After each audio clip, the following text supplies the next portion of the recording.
Sally. I'm going to be your counselor today. I hope your commute here wasn't too bad. Before we get started, I just wanted to go over the limits of confidentiality for your safety and for my safety. Does that sound okay? Yeah. Okay, so during our sessions, if at any point there are any indicators of self-harm or harm towards others, I am obligated to report that, as well as any indicators of abuse towards children under the age of 18 and any indicators of abuse to elders. And if at any point the court needs your records or my notes, I am obligated to provide that to them. Does that sound okay? Yep. Do you have any questions? Not at the moment. Not at the moment? Okay. So, from what I gathered over the phone, it sounds like you're struggling with a lot of emotions after coming out to your parents. How has that left you feeling? Been feeling a lot. At home, at school, and also with my peers. At home, I came out gay. My mom and my sister have been pretty supportive, but my dad, on the other hand, hasn't really, I guess, reacted well to it. He believes that with the right treatment or with, correct services, I can become straight, more or less. Okay, so it sounds like you have a lot of love and support from your mom and your sister. Yeah. But it's been really hard for you as your dad hasn't reacted with the love and compassion that you hoped he would react with. I guess part of me doesn't really care what he thinks. But at the same time, I also believe, maybe he's still in the closet and he feels ashamed, so he's taking his anger and disappointment out on me. So what you're saying is maybe your dad is also in the closet and he is maybe struggling to comprehend that you came out before him. Yeah. I think he's just jealous. Jealous? Yeah. So maybe he envies you rather than hates you and is expressing his emotions in a different way because he himself is feeling shame. Is that correct? Is that how you're viewing things? I don't know. It's okay. You don't have to know everything at this time.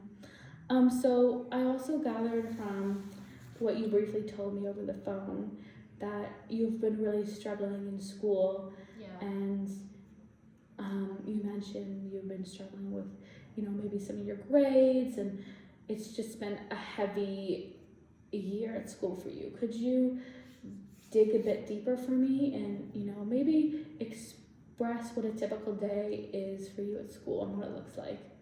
Yeah. So before coming out, I was a straight A student. I attended all my classes.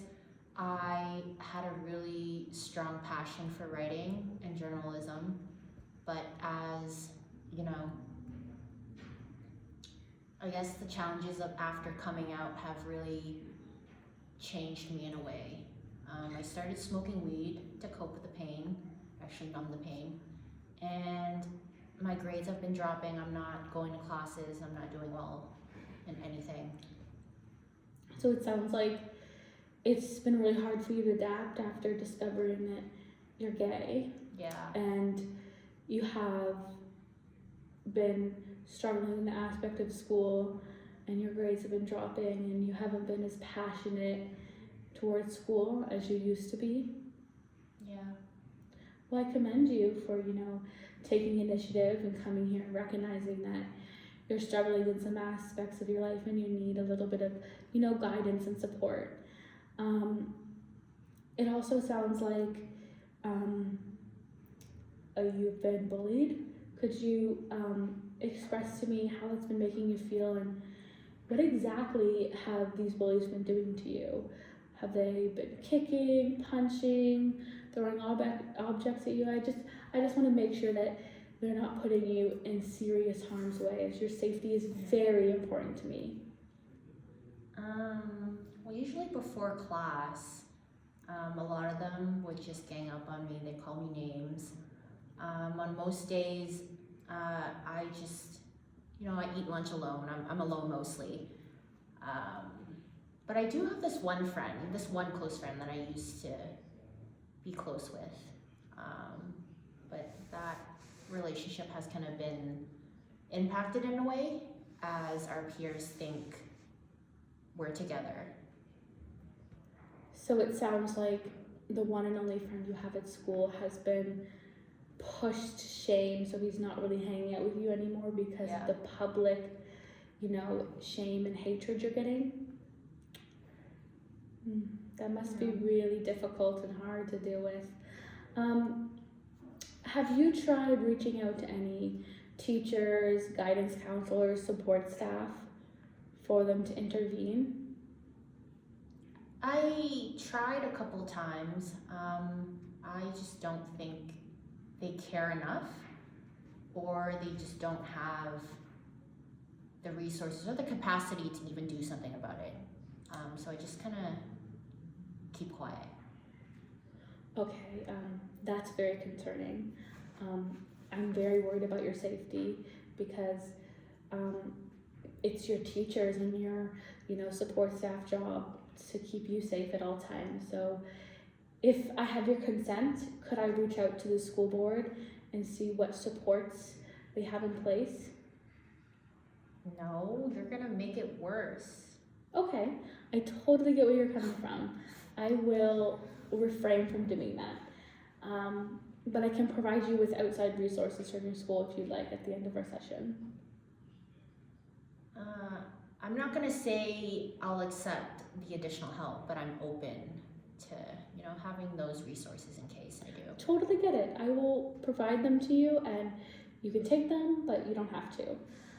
I also just want to talk about how have you been coping with all of this, stress and these new, scary, delicate emotions. How have you been coping?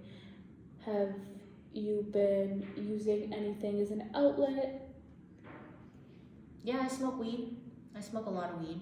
I don't share. I don't like sharing. I'm usually alone when I do it, but I don't want my parents to find out because if they do, they're gonna kick me out of the house. So it sounds like you found a safe coping mechanism in a place that makes you feel secure and safe, but you're a little worried that if your parents found out, they may react harshly and punish you. Not may, they will kick me out. They will? If they know that I'm smoking weed.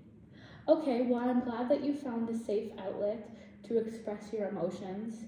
I just want to make sure that when you say you are using this as an outlet, you're not harming yourself in any way. And if you are, how have you been doing that? I wouldn't necessarily say I'm harming myself. I mean, I've had moments where I felt hopeless, and at times I just feel like giving up, but not to the point where I have a plan or I intend to end my life.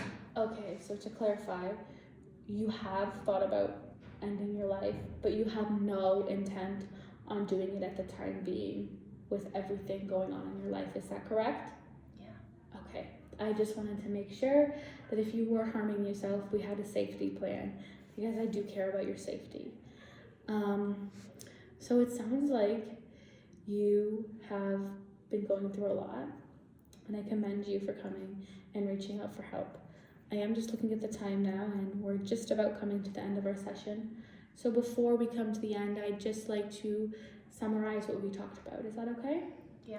So it sounds like you have been struggling in a lot of aspects of your life, in school and in your, ways of coping.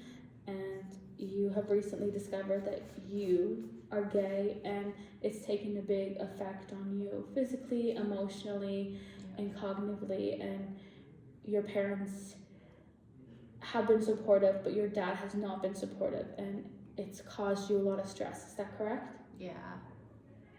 It is. All right, well, thank you for coming in today and sharing all this. I look forward to seeing you next session. Do you have any questions? I do not know. Okay, thank you.